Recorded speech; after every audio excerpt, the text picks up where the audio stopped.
Hello student, welcome back to my channel. मेरा नाम है Girish Chandra. Bihar state mathematics paper 2 के लिए हमने जो कॉम्प्लेक्स टॉपिक है उस पर हमने डिस्कस कर लिया था, उस पर हमने पूरा एनालिसिस कर लिया था।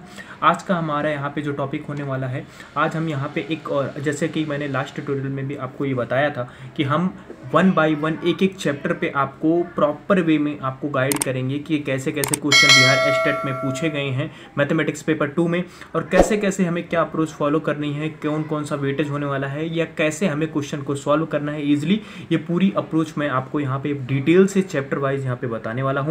तो वीडियो को अगर आपने अभी तक लास्ट ट्यूटोरियल नहीं देखा है, जो कॉम्प्लेक्स एनालिसिस हमने किया था, उसके लिंक मैं आपको डिस्क्रिप्शन में प्रोवाइड कर दूंगा। आप वहां से डायरेक्ट जाके चेकआउट कर सकते हैं। वो वीडियो बहुत ही इंटरेस्टिंग होने वाली है। बात करते हैं आज का हमारा जो टॉपिक है। आज हम बात करने वाले हैं बिहार एस्टेट एग्जामिनेशन पेपर 2 के बारे में। और यहाँ पे जो हमने सबसे इंपॉर्टेंट चैप्टर लिया है, इंपॉर्टेंट चैप्टर यहाँ पे ट्रिग्नोमेट्री लिया है। ऐसे क्वेश्चन पूछने वाला है बिहार एस्टेट, पूरी डिटेल से इस वीडियो में हम समझेंगे। तो इसकी पूरी सीरीज लेके आऊँगा आपके लिए, तो आप वीडियो को एंड तक जरूर देखिएगा, अपने दोस्तों के साथ इसे जरूर शेयर कीजिएगा। तो चलिए शुरू से शुरू करते हैं। तो वर्ड यहाँ पे हमारा है ट्रिग्नोमेट्री। ट्रिग्नोमेट्री जो वर्ड है हमारा, ये वर्ड मिला हुआ है ट्रिग्नोमेट्री की। अगर हम बात करते हैं तो इसे हिंदी में बोलते हैं त्रिकोणमिति।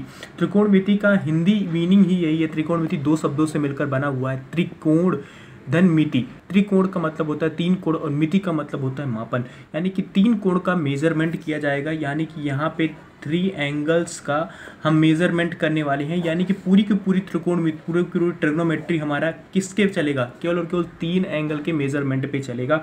इसके अलावा आपका यहाँ पे कुछ भी नहीं होने वाला है। अब सबको पता है 3 एंगल्स अगर मेजरमेंट की हम यहाँ पे बात कर रहे हैं, तो यानी कि ये ट्रायंगल की बात करेंगे। ये जो ट्रायंगल होगा इसी पे पूरा हमारा ट्रिग्नोमेट्री चलेगा। ABC यहाँ पे आपको लेना है। और यहाँ पे बेसिकली मैं आपको एक चीज़ यहाँ पे और बता दूँ, त्रिकोणमिति जब भी आपको यूज़ करनी है, जब भी आपको ट्रिग्नोमेट्री पढ़नी है, तो सिंपल से सबसे बात हम एक ही चीज़ डिस्कस करने वाले हैं। यहाँ पे एंगल के बेसिस पे हम यहाँ पे सब कुछ खेलने वाले हैं। और बिहार एस्टेट में भी इसी पे एंगल के बेसिस पे क्वेश्चन पूछा जाएगा। अब यहाँ पे 3 चीज़ें होती हैं। यहाँ पे परपेंडिकुलर होता है, हाइपोटेन्यूस होता है, और यहाँ पे साइड्स होती है। परपेंडिकुलर होता है, हाइपोटेन्यूस होता है। परपेंडिकुलर को मैं P से कर देना, हाइपोटेन्यूस को S से, और जो हमारा बेस है उसको B से मैं कर दे रहा हूँ। अब हिंदी में इसको बोलते हैं लंब, बोलते हैं लंब, कर्ण, आधार। ये 3 चीज़ बोलते हैं। जो हिंदी मीडियम से उनके लिए है लंब, कर्ण, आधार। जो इंग्लिश मीडियम से उनके लिए है परपेंडिकुलर, हाइपोटेन्यूस और बेस होता है। अब सिंपल सी बात ये करते हैं, जब भी किसी एंगल के बेसिस पे, सबसे समझने वाली बात यहाँ पे मैं आपको एक बहुत ही छोटा पॉइंट बताने की कोशिश कर रहा हूँ, जो मोस्ट ऑफ द स्टूडेंट को नहीं पता होता है। अब जैसे मैं आपको इस ट्रायंगल में बोल दूँ, इस ट्रायंगल में बोल दूँ कि इसमें लंब कौन है, इसमें मैं बोल रहा हूँ आपको इसमें लंब कौन है, आधार कौन सा है,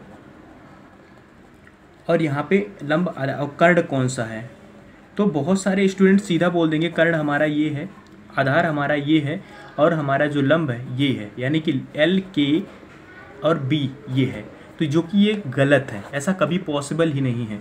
जब भी आपको कभी भी, जब भी आपको कोई भी मैथमेटिक्स में आपको पढ़ने का एक ही रीज़न है, जब भी आपको कोई भी इस तरीके का अप्रोच फॉलो करने के लिए बोलता है, तो सबसे पहले आपको करना क्या है, जब भी आपसे कोई पूछा जाए कि इसमें, जैसे मैंने ये ट्रायंगल लिया है, ABC ट्रायंगल लिया है, जैसे मैंने ABC ट्रायंगल यहाँ पे ले लिया है। अब यहाँ से मैं पूछ रहा हूँ इसमें लंब, आधार, कर्ण कौन सा है, तो आपको कुछ भी जवाब नहीं देना है, कि आप सीधे ये बोलोगे कि इसमें लंब, आधार, कर्ण तो होगा ही नहीं। कब तक नहीं होगा? जब तक हम कोई एंगल डिफाइन ना करें। तो जब हमने यहाँ पे एंगल डिफाइन कर लिया, जैसे मैंने यहाँ पे थीटा डिफाइन कर लिया, तो थीटा के जो थीटा के जस्ट साइड होगा ये हमारा क्या होगा? लंब होगा। और इससे जिस पे थीटा एंगल बन रहा है ये हमारा क्या होगा? बेस होगा। और जिस पे थीटा एंगल एक अगेन जो लाइन होगी वो हमारा कर्ण होगा। यानी कि यहाँ पे मैंने सिंपल सा एनालिसिस कर दिया है। जब तक आपको कोई भी एंगल, यानी कोई भी थीटा, कोई भी चीज़ आपको मेंशन ना हो, तब तक आपको ये चीज़ें नहीं बतानी है कि आप में पे परपेंडिकुलर कौन सा है, बेस कौन सा है, हाइपोटेन्यूस कौन सा है, आपको बिल्कुल भी नहीं बताना है। क्वेश्चन वहीं पे रॉन्ग हो गया। अब जैसे मैं बात करता हूँ, ये जो ट्रिग्नोमेट्री है ये बेसिकली 6 इसके पिलर हैं। 6 पिलर कौन कौन से हैं? साइन थीटा है, कॉस थीटा है, टेन थीटा है, कॉट थीटा है, सेक थीटा है, और कॉसेक थीटा है। ये 6 इसके पिलर बोले गए हैं कि इन्हीं 6 पिलर पे, इन्हीं पे ट्रिग्नोमेट्री पूरी टिकी हुई है। इसके अलावा आपका यहाँ पे और भी कुछ भी नहीं होता। बस एक 6 पिलर को अगर आप अच्छे से समझ लो, अच्छे से सीख लो, तो आपकी ट्रिग्नोमेट्री आसानी से निकल जाएगी। तो बहुत ही फटाफट अंदाज में हम इसको रिवीजन करते हैं, फटाफट अंदाज में सॉल्व करने, इसको थोड़ा सा समझने की कोशिश करते हैं। तो साइन थीटा की जो वैल्यू होती है, आप यहाँ पे डॉक्यूमेंट पे भी देखोगे, साइन थीटा की जो वैल्यू है अपोजिट साइड अपॉन हाइपोटेन्यूस है। कॉस थीटा भी ऐसे है, टेन थीटा भी ऐसे है, सेक थीटा भी है और कॉसेक थीटा भी है। अब बेसिकली मैं ये पॉइंट बताने की यहाँ पे कोशिश कर रहा हूँ। तो साइन थीटा को मैं हिंदी मीडियम से बताने की कोशिश करता हूँ। जो हिंदी मीडियम के स्टूडेंट है, लंब बटा कर्ण आपने पढ़ रखा है, कॉस थीटा इक्वल्स टू आधार बटा कर्ण आपने पढ़ रखा है, टेन थीटा इक्वल्स टू आपने पढ़ रखा है लंब बटा आधार। ये मैं बात करता हूँ टेन थीटा की बात करता हूँ। सबसे पहले जो यहाँ पे टेन थीटा है ना, ten theta one of the most useful, ये आप कह सकते हो मेजरमेंट है ट्रिग्नोमेट्री में। देखो करना क्या है, साइन का जस्ट अपोजिट होता है हमारा कॉसेक होता है, कॉसेक थीटा होता है, कॉस का जस्ट अपोजिट हमारा सेक थीटा होता है, जस्ट रिवर्स, और टेन का जस्ट अपोजिट हमारा कॉट थीटा होता है। तो यहाँ से हमारा एक फार्मूला ये निकल गया, साइन का जो भी फार्मूला निकला, लंब बटा कर्ण जो भी निकला, तो कॉसेक का क्या हो जाएगा, कर्ण बटा लंब हो जाएगा। यानी कि कॉस थीटा का अगर हम बात करें, आधार बटा कर्ण है तो इसका कर्ण बटा आधार हो जाएगा। टेन थीटा का अगर हम बात करें तो यहाँ पे आधार बटा लंब हो जाएगा। तो आपको ये बेसिक जो प्रॉपर्टीज़ हैं, बेसिक चीज़ें हैं, ये आपको ध्यान में रखनी है। बेसिकली जो ट्रिग्नोमेट्री है पाइथागोरस थ्योरम पे अप्लाई होती है, पाइथागोरस थ्योरम पे पूरा डिपेंडेंट होती है। तो आप पाइथागोरस थ्योरम भी हम जान लेते हैं, बेसिक सा ही है, आपने पढ़ रखा है, इसलिए मैंने यहाँ पे ज़्यादा उस पर टाइम ना डिले करते हुए हम फटाफट अंदाज में केवल पाइथागोरस प्रमेय देख लेते हैं है क्या अगर हम पाइथागोरस की प्रमेय की बात करें, कर्ण पर बना स्क्वायर इक्वल्स टू होता है लंब बने स्क्वायर प्लस आधार पर बने स्क्वायर के, ये आपको देखना है। अब मैं सबसे एक प्रॉपर्टी की बात करता हूं। तो यहाँ पे हमने अगर डॉक्यूमेंट की बात करें, जो हमारे पास पीडीएफ पड़ी हुई है, इस पीडीएफ में अगर हम बात करें तो बेसिक ट्रिग्नोमेट्री आइडेंटिटीज़ में बात करते हैं। व्हाट इज ट्रिग्नोमेट्री आपको पता चल गया है, तीन कोण के एंगल का मापन होगा, यानी कि ट्राइंगल जो भी होगा उसके मेजरमेंट की अगर हम बात करने वाले हैं, उस पर जो भी क्वेश्चन बनेंगे हमारे ट्रिग्नोमेट्री के कैटेगरी के अंदर आएंगे। अब अगली बात करते हैं बेसिक ट्रिग्नोमेट्री आइडेंटिटीज़ क्या है। सबसे पहले हमारा होता है बेसिक ट्रिग्नोमेट्री आइडेंटिटीज़ होता है, पहला होता है हमारा sine square theta plus cos square theta equals to 1। अब ये हमारा ट्रिग्नोमेट्रिक आइडेंटिटीज़ है। अगर हम इसके प्रूविंग की बात करें, इसके प्रॉपर सॉल्व करने की बात करते हैं कि कैसे ये, जैसे ये हमारा लेफ्ट हैंड साइड है, ये हमारा राइट हैंड साइड है, ये आपके चैप्टर में आएगा नहीं, ये क्वेश्चन में नहीं आएगा, बट अब ट्रिग्नोमेट्री पढ़ रहे हैं, इसका बेसिक पढ़ने की पहले, अब इसके सबसे पहले अगर ट्रिग्नोमेट्री क्वेश्चन पे मूव करने से पहले हमें बेसिक पता होना चाहिए, बेसिक प्लॉट क्या है, कैसे कैसे ये चीज़ें हो रही हैं, एक्चुअल में ये कैसे प्रोसेस हो रहा है, ये हमें जरूर पता होना जरूरी है। तो आप ये देखो, sine square theta equal plus cos square theta equal to 1 है। अब मैं आपसे ये बोलूँ इसकी प्रूविंग क्या होगी, आप इसे प्रूव कर सकते हो क्या?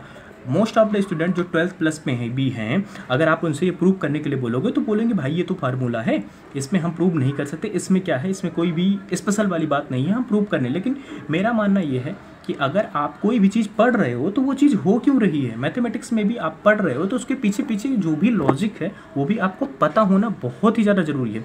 तो साइन थीटा का जो फार्मूला, अब इसकी प्रूविंग मैं आपको दिखाता हूँ। यहाँ पे 2-3 तरीके से प्रूविंग होती है इसकी, बट मैं आपको एक सबसे सिंपल तरीके की प्रूविंग दिखाता हूँ। चलिए, साइन थीटा का अभी आपने फार्मूला पढ़ा, लंब बटा कर्ण होता है, तो आपने बोला लंब बटा कर्ण होता है इसका भैया, और इस पर स्क्वायर लगा दो, प्लस कॉस थीटा का जो फार्मूला होता है आधार बटा कर्ण होता है भैया, आधार बटा कर्ण होता है, और इस पर स्क्वायर लगा दो। हमने यहाँ पे कर दिया लंब बटा कर्ण आधार बटा कर्ण। अब आप एक चीज़ ध्यान से देखो, दोनों के नीचे जो उसका है क्या है, कर्ण है, तो कर्ण का स्क्वायर ऐसे हो जाएगा हमारा लंब स्क्वायर प्लस आधार स्क्वायर। अब आप जानते हो पाइथागोरस प्रमेय तो यही कहती है, लंब स्क्वायर प्लस आधार स्क्वायर इक्वल टू कर्ण स्क्वायर होता है, यानी कि हमारा यहाँ पे आ गया के स्क्वायर डिविजिबल बाई के स्क्वायर इक्वल्स टू आ गया 1। इस तरीके से कुछ हम प्रूविंग कर सकते हैं। इसके अलावा जो हमारे पास 2 और आइडेंटिटीज हैं उसकी आप प्रूविंग भी इसी तरीके से कर सकते हो। आई होप आपको ये चीज़ें समझ में आई होंगी। अब देखिए, अब मूव करते हैं अपने अपने अपने उस पे PDF पे चलते हैं, मूव करते हैं अपने अदर प्रॉपर्टी पे। तो यहाँ पे बेसिक रेसिप्रोकल आइडेंटिटीज है जो मैंने आपको ऑलरेडी बता दिया है। कॉसेक थीटा इक्वल्स टू होता है 1 sine theta, sec theta equals to होता है 1 cos theta, cot theta equals to होता है 1 tan theta, sine theta equals to होता है 1 cosec theta, cos theta equals to होता है 1 सेक थीटा। ये बेसिक प्रॉपर्टी है जो मैंने आपको रेसिप्रोकल आइडेंटिटीज हैं जो मैंने आपको ऑलरेडी बताई हुई है। अब मैं यहाँ पे आपसे बात करता हूँ कि एक चीज़ें बात करने वाले हैं हम यहाँ पे पढ़ने वाले हैं। जो फार्मूला है किसका, फार्मूला फॉर कन्वर्जन के लिए, फार्मूला फॉर कन्वर्जन के लिए। अब कन्वर्जन के लिए फार्मूला अगर हमारे रेडियन की बात करते हैं, रेडियन की अगर हम बात करते हैं तो पाई अपॉन 180 होता है, इंटू हमारा होता है डिग्री।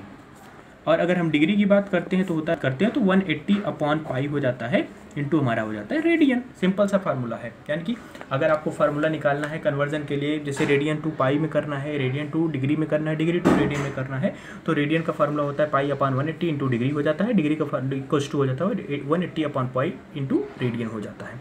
तो बेसिक इस पर क्वेश्चन कभी कभी बिहार स्टेट में देखने को मिले हैं, 1-2 क्वेश्चन आपको इस पर भी देखने को मिल जाते हैं जो बहुत क्विक रिस्पॉन्स में सॉल्व हो जाते हैं। तो आपको इस जो फार्मूले हैं इस पर मैं आपको 1-2 क्वेश्चन आगे चल के करवा दूंगा, जिससे आपको ये आइडिया एग्जैक्टली हो जाएगा कि कन्वर्जन के बेसिस पे हम कैसे कैसे एप्लीकेशन में अपनी चीज़ें करने वाले हैं। तो अब आगे देखिए, इसके अगर हम बात करते हैं जो हमारा पीडीएफ है उसके आगे देखते हैं, तो आगे हमारा जो है ट्रिग्नोमेट्रिक टेबल्स हैं कुछ। यहाँ पे बेसिकली जो मैंने आपको टेबल्स दिखाई है, इस टेबल में आपको जितनी भी एंट्रीज हैं, यहाँ पे बेसिकली आपको रेडियन वाला छोड़ दीजिएगा, मैंने बस जस्ट आपको यहाँ पे दिखा दिया, क्योंकि आपको भी जानते हो पाई/6, पाई/4, पाई/3 ये आपने बेसिक पढ़ रखा है। इस पर क्या मतलब होता है इसका एग्जैक्टली, आपको इतना ज़्यादा इस फोकस डीप में नहीं जाना है। बस आपको एंगल sin 30 की पूछूँ, cos 30 की पूछूँ, 45-90, इतना आपको एटलीस्ट इतने जो फार्मूले हैं, यानी कि sin cos tan cos, यानी कि आपको sin cos tan cos sec cosec के जो डिग्री से रिलेटेड है, यानी कि ट्रिग्नोमेट्रिक जो टेबल्स हैं, ये आपको एज इट इज़ याद होनी चाहिए। इससे आपका बेनिफिट ये होगा, जब भी आप पेपर में बैठते हो, जब भी आप एग्जाम में बैठते हो, तो आपको फटाफट अगर फार्मूले पता है मैथमेटिक्स के, तो आपकी काफ़ी चीज़ें बहुत ज़्यादा ईजी हो जाती हैं आपको सॉल्व करने की। तो आई होप आपको ये जो फार्मूले हैं बिल्कुल रटे होंगे, बेसिक हैं, बिल्कुल सिंपल हैं। आपको मोस्ट ऑफ द स्टूडेंट, मैं इतना मान के चलो 98% स्टूडेंट को ये फार्मूले याद भी होंगे। अगर आपको याद नहीं है तो आप इन फार्मूलों को याद जरूर कर लीजिएगा, जिससे हमारी जब इस पर मैं नेक्स्ट सेशन आपका लाऊंगा, जब आपको नेक्स्ट सेशन लाऊंगा तो उसमें आपको काफ़ी बेनिफिशियल होगा, काफ़ी हेल्पफुल होगा ये फार्मूला, अगर आप इसे याद करके रखते हैं। सेकंड पॉइंट की बात करते हैं, कन्फ्यूजन जो हमारा आइडेंटिटीज़ है, इसमें हम बात करते हैं sin 90 - थीटा, यानी कि sin 90 - x के वैल्यू cos x होती है, cos 90 - x की वैल्यू हमारी sin x होती है, tan 90 - x की वैल्यू cot x होती है, और cot 90 - x की वैल्यू, ये बेसिक प्रॉपर्टीज़ हैं। अब बहुत सारे स्टूडेंट ये बोलेंगे कि ये जो प्रॉपर्टी है हमारी, ये जो प्रॉपर्टी है इसको हम याद कैसे कर सकते हैं। बिल्कुल आपको याद नहीं करना है। जो आपका नेक्स्ट, मैं आपके लिए जो नेक्स्ट वीडियो लाऊंगा उसमें मैं आपको एक ऐसा प्रॉपर्टी बताऊंगा, बेसिकली मैं चतुर्थांश के बेसिस पे आपको ये सारे फार्मूले निकालने के तरीके बताऊंगा, जिससे आप बिल्कुल स्मूथ तरीके से मैथमेटिक्स में जो ये चीज़ें आप कर रहे हो इसमें आपको प्रॉब्लम नहीं होगी। बट उसके पहले आपको चतुर्थांश की कुछ प्रॉपर्टी आपको पता भी होनी चाहिए। मैं उसको स्टार्टिंग से भी आपको बता दूंगा, आपका हार्डली 2 से 3 मिनट लूँगा और मैं उसमें आपको डिटेल से समझा दूंगा। नेक्स्ट वीडियो में आपको ये चीज़ें आपको याद नहीं चाहिए। सम डिफरेंस की आइडेंटिटीज़ क्या होती हैं, sin a + b का फार्मूला, cos a + b का फार्मूला, tan का a + b का फार्मूला, sin a - b का फार्मूला, cos a - b का फार्मूला, ये जो फार्मूले हैं बेसिक मैंने आपको इस पीडीएफ में इसलिए भी रखे हैं क्योंकि ये जो कुछ फार्मूले हैं इस पे मैं नेक्स्ट जो ट्यूटोरियल होगा उसमें मैं क्वेश्चन करवाने वाला हूँ। तो आप इन फार्मूलों पे जो ये फार्मूले हैं आप एक बार इसे रिवाइज ज़रूर कर लीजिएगा, जिससे आपको क्वेश्चन समझने में प्रॉब्लम ना हो। मैं क्वेश्चन को आपको मतलब बिल्कुल सिंपल तरीके से तो समझा दूंगा, बट आपको अगर फार्मूला याद होगा, अगर आपको फार्मूला पता होगा, तो आपको लिए ज़्यादा हेल्पफुल यही होगा कि अगर आप इन सब क्वेश्चन को, इन सब फार्मूले को एक बार रेडी रखते हैं, इन सब फार्मूले को अगर आप एक बार तैयार रखते हैं, तो आपको क्वेश्चन में ज़्यादा प्रॉब्लम नहीं होगी, ये मेरी गारंटी है। बट जो फार्मूले मैं बोल रहा हूँ, जो फार्मूले बेसिक हैं, बिल्कुल इसके बिना हिल नहीं सकते आप, उन फार्मूलों को एटलीस्ट आप तैयार करके जरूर रखिएगा। ट्रिग्नोमेट्री में फार्मूले बहुत हैं, मैं मानता हूँ, बट मैं कोशिश ये करूँगा बहुत ज़्यादा फार्मूले आपको याद करवाने की कोशिश ना हो। मैं कोशिश यही करूँगा कि आपको जितने कम से कम फार्मूले में ज़्यादा से ज़्यादा आउटपुट दे पाऊँ, कोशिश यही करूँगा कि आपका ज़्यादा से ज़्यादा आउटपुट मिले।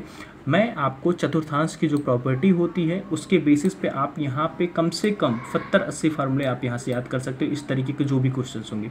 और आपको निकालने का बेसिक में निकालने का तरीका बता दूंगा, आप विदिन सेकंड में आप बता सकते हो। sin 90 + थीटा, 270 + थीटा, कुछ भी आप किसी का भी बता सकते हो। तो वो जो सेशन होगा हमारा नेक्स्ट सेशन होगा। अगर आज का सेशन हमारा, आज हमने इतने पॉइंट्स इसमें कवर किए हैं, अगर आपको समझ में आया होगा तो आप वीडियो को लाइक शेयर सब्सक्राइब जरूर कीजिएगा। ऐसी और वीडियोस इस चैनल पे लगातार आती रहेंगी। आज हमारा पहला टॉपिक था ट्रिग्नोमेट्री। ट्रिग्नोमेट्री जल्द से जल्द हम ख़त्म करेंगे।